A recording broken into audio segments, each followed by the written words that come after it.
রাধে রাধে, রাধে রাধে। আজকে ঝুলন যাত্রার আরম্ভে দুটো কথা বলা প্রয়োজন।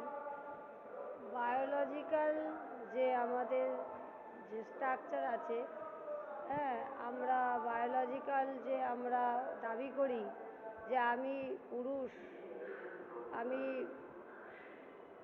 আমি পারি, আমি পুরুষ, আমার অধিকার আছে, আমার আমার পুরুষের ঔরস দেখানোর অধিকার আছে।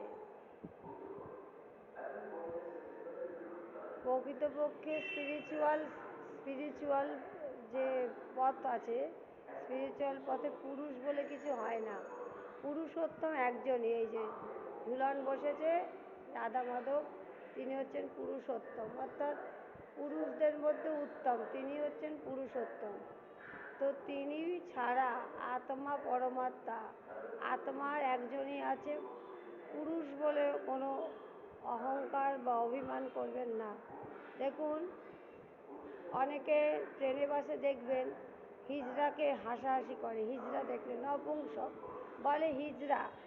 আরে হিজড়া, ম্যাথর, মুচি, এইগুলো এই জগতের টাইটেল। আমরা কে, আমাদের পরিচয় কি, আমরা কার থেকে এসছি, আমাদের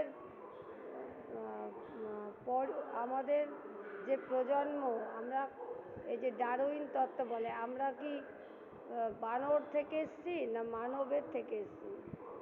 হ্যাঁ, রাধে রাধে। এই যে সাধু বৈষ্ণব ভগবান, হ্যাঁ, এই যে আজকে বলছি, হ্যাঁ রাধে রাধে, সেগুলো জানুন, স্পিরিচুয়াল সেন্স জানাতে চাই। রাধে রাধে।